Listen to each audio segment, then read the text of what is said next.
Kinshasa, Lubumbashi, Matadi, Goma, Mbandaka, Bukavu, Kisangani, Mbujimai, Kenge. iWeb, l'information pour vous et avec vous En toute objectivité. À vous la parole. iWeb.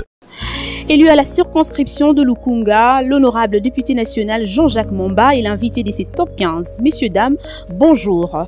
Je vous laisse suivre cet entretien exclusif qui parle des questions brûlantes de l'actualité politique en RDC.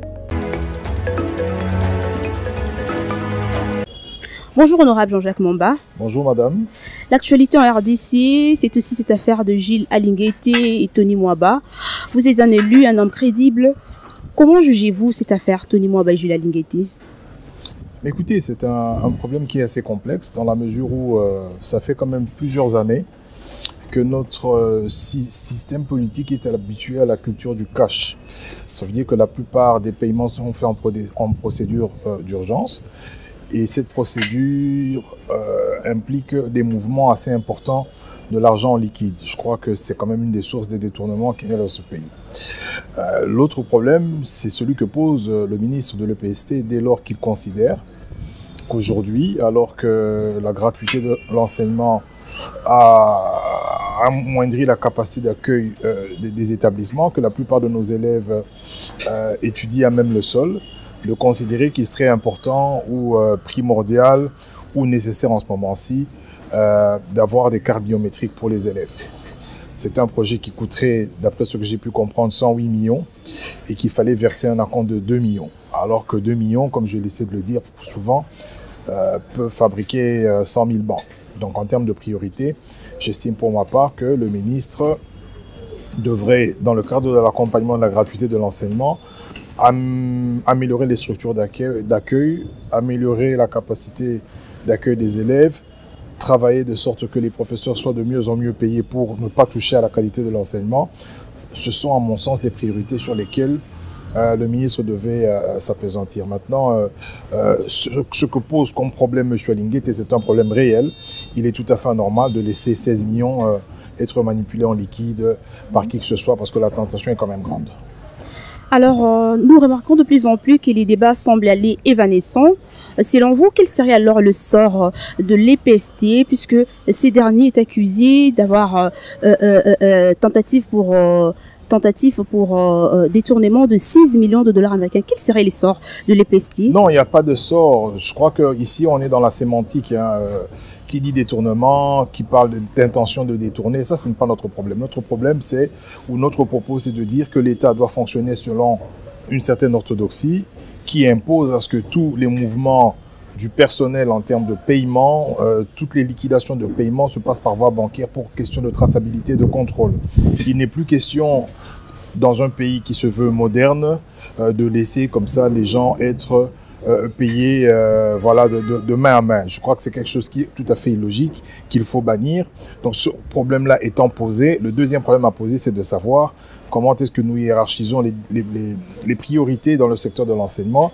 Et ce que je peux comprendre, c'est qu'après la gratuité de l'enseignement, il faut améliorer les conditions d'accueil des élèves, il faut améliorer les conditions des professeurs pour permettre à ce que la qualité de l'enseignement soit maintenue, quoique gratuite, mais que ce soit un enseignement de qualité. Alors, ergoter autour de toutes les questions sur détournement, pas détournement, les faits sont têtus. J'ai appris que le ministre va porter plainte. Après, j'ai appris un dossier Veridos. Pour moi, ce sont des querelles intestines inutiles.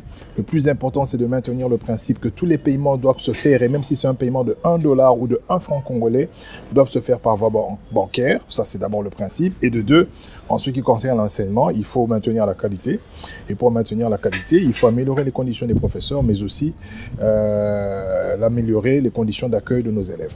Partant de cela, comment trouvez-vous la gestion du pays 8 mois après la mise à mort de la coalition FCC Cash en décembre dernier, secteur par secteur, c'est-à-dire le secteur socio-économique, politique et sécuritaire?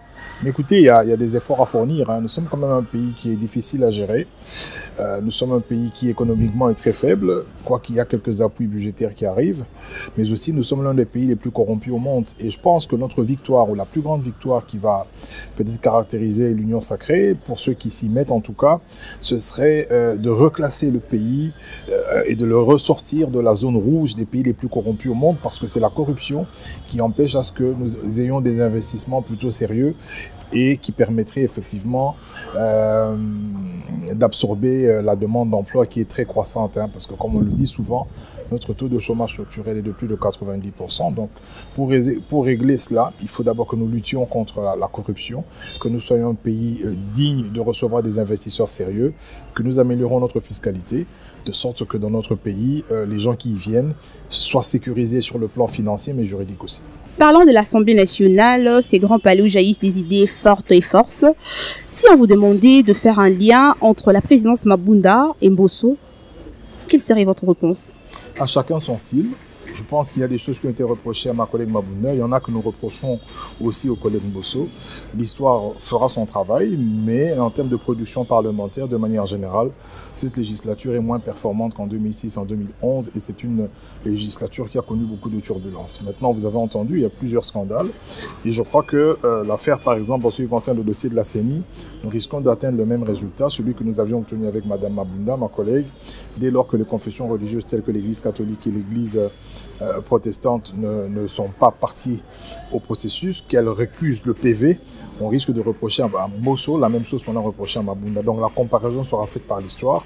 Mais pour l'heure, je dois vous avouer que, en raison de la Covid et de plusieurs autres éléments, notre Assemblée nationale n'a exercé aucun contrôle sérieux. Je veux dire qu'il n'y a pas eu d'interpellation, il n'y a pas eu de questions orales avec débat.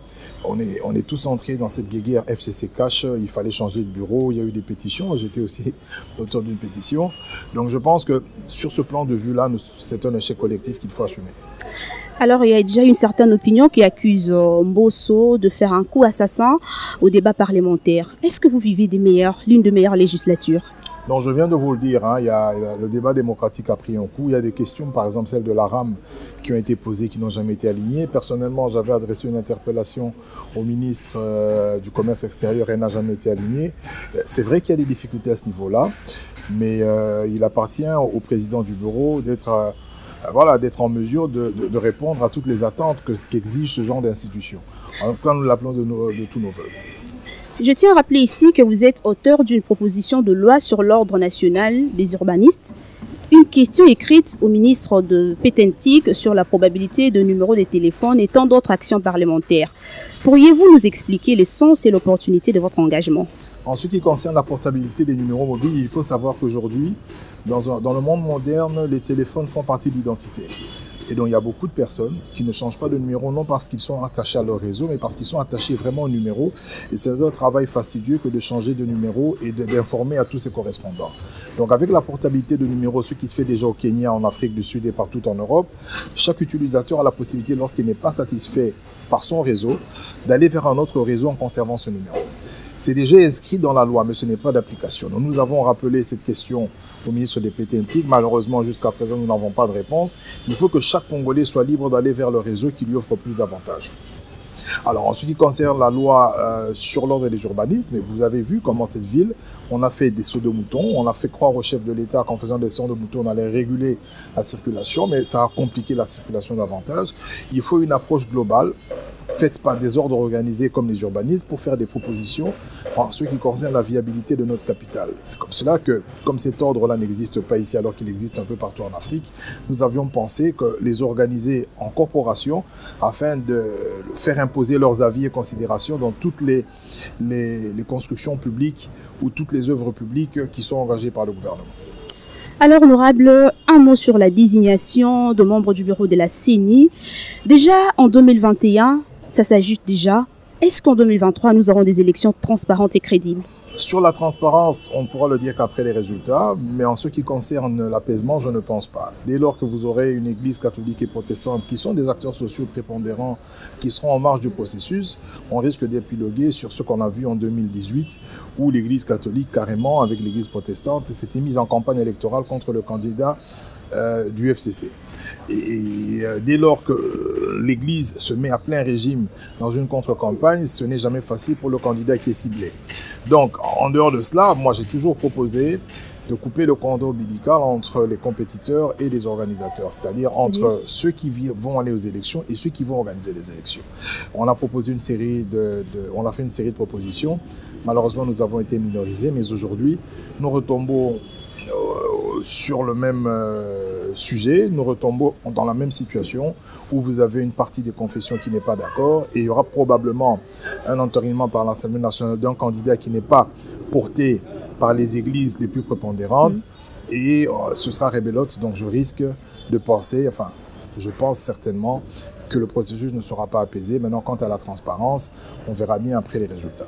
Certaines personnes parlent de la dépolitisation de la CENI. Est-ce que ce sera possible?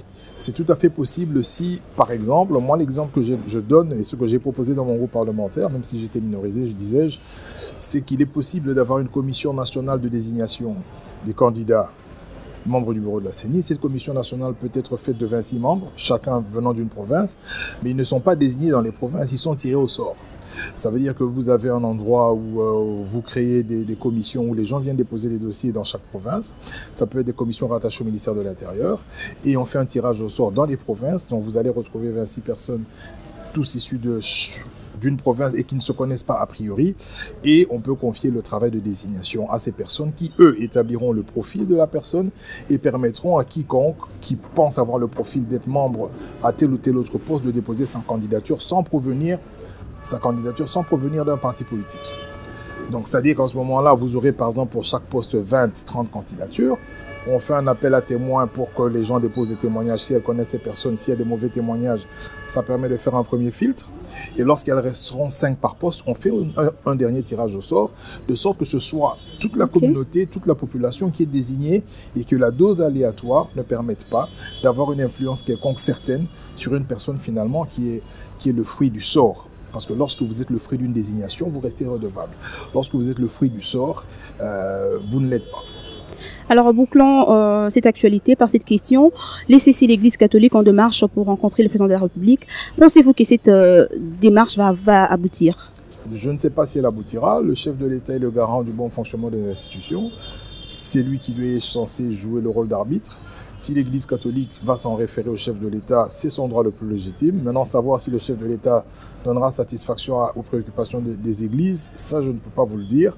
Mais il serait quand même intéressant qu'à ce stade-ci, qu'il y ait vraiment un vrai consensus, parce que si l'impression dégagée est que c'est plutôt une guerre d'église et ça sera chaque fois comme ça veut dire que vous avez 8 confessions religieuses, vous avez 2 grandes qui sont représentées sur l'ensemble du territoire national, que sont l'Église catholique et protestante, et vous avez des églises locales qui peuvent se coaliser pour désigner un candidat. On risque d'avoir à chaque cycle électoral la même chose, raison pour laquelle lorsqu'on parle de dépolitisation, c'est un schéma qui viserait, et je répète encore une fois, à couper le cordon ombilical entre les organisateurs et les compétiteurs. Honorable Jean-Jacques Momba, pensez-vous ou avez-vous le sentiment que les Warriors sont véritablement en service? Mais écoutez, il y a beaucoup de questions qui peuvent se poser. Ce qui est certain, ils doivent fournir davantage d'efforts. Ce qui est certain, on doit avoir beaucoup plus de lisibilité dans leur action. On peut prendre des cas, par exemple, les denrées alimentaires, les produits surgelés. Je vois qu'il y a des améliorations en termes de coûts des billets d'avion, mais on ne sait pas si c'est pour combien de temps que ça va durer, parce qu'à un certain moment, pendant ce qu'on appelle les périodes creuses, à ce prix-là, il y aura risque d'avoir beaucoup d'annulations de vols et de licenciements. Pour l'instant, les gens vont et reviennent de vacances, mais pendant l'année, il y a plus ou moins sur 12 mois, il y a au moins 6 à 8 mois où les compagnies aériennes ne vivent que par des coûts plus ou moins corrects qui peuvent rencontrer les charges qu'ils ont. Et pendant ces mois-là, ce sera très difficile si le coût est trop bas, parce que vous aurez des avions naturellement à moitié vides et faire voler un A330 comme celui de CAA avec la moitié des passagers, pour ce coût-là, c'est pratiquement impossible. Alors, nous sommes arrivés à la fin de ce top 15. Quel message aurez-vous à lancer à vos électeurs, surtout de la circonscription de Lukunga?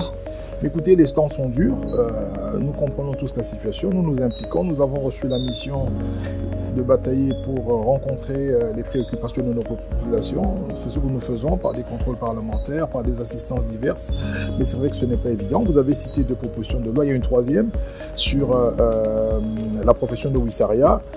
mais elles ne sont pas alignées. Je crois que celle de Wissarea a déjà reçu un avis favorable. La proposition sur la loi des urbanistes, c'est depuis l'année passée, elle est toujours entre guillemets en étude. La question écrite au ministre de Pétentique est toujours sans réponse jusque-là. Donc il y a des choses que nous faisons, mais malheureusement, le fonctionnement du bureau, les aléas ainsi que la Covid et les différents enjeux que nous avons, notamment la problématique de la commission paritaire et de la désignation des membres du bureau de la CENI font qu'aujourd'hui, les gens ont l'impression qu'il n'y a que ça comme actualité. Et malheureusement, cette impression est contagieuse parce que même le bureau est beaucoup plus concentré sur ces sujets-là que sur des sujets tels que je viens de les annoncer. Merci beaucoup, honorable Jean-Jacques Mamba. C'est moi qui vous remercie, madame. Fin de ce magazine Top 15. Quoi de plus normal si ce n'est que nous fixerons rendez-vous prochainement pour un nouveau numéro. Merci pour votre aimable attention. À très bientôt pour un prochain numéro de Top 15. iWeb.